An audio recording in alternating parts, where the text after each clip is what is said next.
So we have heard half of the story in first video. I am here with the rest of the story. So आगे ये होता है कि जो friends है वो ये सोचता है कि एम हैमल मुझे मारेंगे डांटेंगे, बट इन हिज सरप्राइज ऐसा कुछ होता नहीं है। एम हैमल ऊपर से बहुत ही पोलाइटली, बहुत ही सैडली ये बोलते हैं कि तुम लोगों को फ्रेंच नहीं आती है, तो उसमें कहीं ना कहीं गलती मेरी और तुम्हारे पेरेंट्स की है। तुम्हारे पेरेंट्स हमेशा ही इस वरी में रहते थे कि कहीं से पैसे मिल जाए, कैसे भी करके कुछ ज़्यादा अर्न कर लें। उन्होंने कभी तुम्हारी पढ़ाई के बारे में चिंता नहीं की, तो वो तुम्हें पैसे कमाने के लिए भेज देते थे। मैं हमेशा तुम्हें अपने पर्सनल काम के लिए कभी भेज देता था। मुझे कभी फ़िशिंग के लिए जाना होता था तो मैं तुम्हें हॉलीडे दे देता था। तो somewhere if you are not knowing French, तो सिर्फ तुम लोग ज़िम्मेदार नहीं हो, उसकी ज़िम्मेदारी हमारी भी उतनी ही है जितनी तुम्हारी है। अब ये फ्रेंच लैंग्वेज का लास्ट लेसन है। एम हैमल पूरी शिद्दत से पढ़ा रहे हैं, फ्रेंच पूरी शिद्दत से पढ़ रहा है।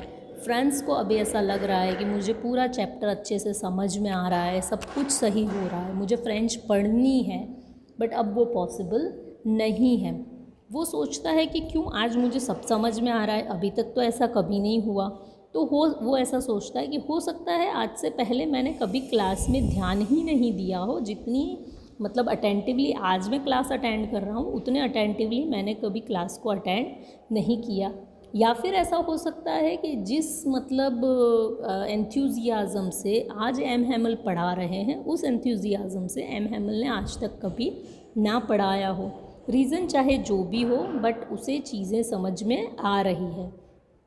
बट ये आज उनका लास्ट लेसन है, आज के बाद वो कभी फ्रेंच पढ़ नहीं पाएगा। बहुत बुरा लग रहा है उसे। अब एम हैमल जो है उन्होंने कुछ बच्चों को कॉम्पो लिखने के लिए दिया, बच्चे कॉम्पो लिख रहे हैं, तो उस टाइम पे फ्रांस की नज़र एम हैमल पे जाती है। वो देखता है कि एम हैमल जो हैं वो अपने सराउंडिंग जो चीज़ें हैं उनको स्टेयर कर रहे हैं।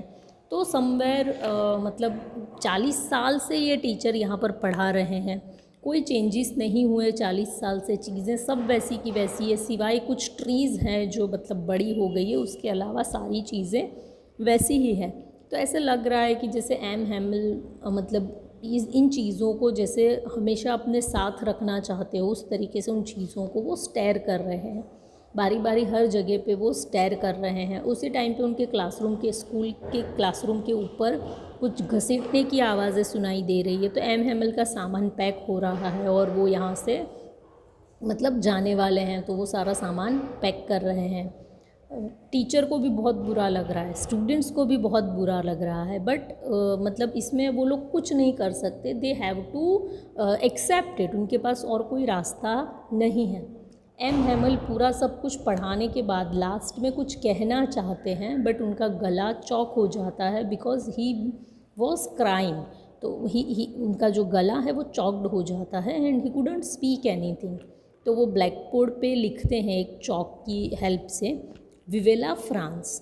जितने बड़े हैंडराइटिंग में वो लिख सकते थे उतने बड़े हैंडराइटिंग में वो लिखते हैं विवेला फ्रांस, और इतना लिख के वो अपनी क्लास ख़त्म करते हैं एंड स्कूल डिसमिस करते हैं।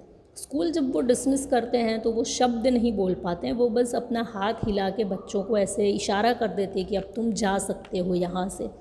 विवेला फ्रांस जो वो लिखते हैं बोर्ड के ऊपर, विवेला फ्रांस का मतलब ये होता है कि फ्रांस की जय हो। बस इतना वो लिख के अपना लेक्चर ख़त्म करते हैं। So I hope you understood this chapter, and still if you find any query you can ask me in online lectures.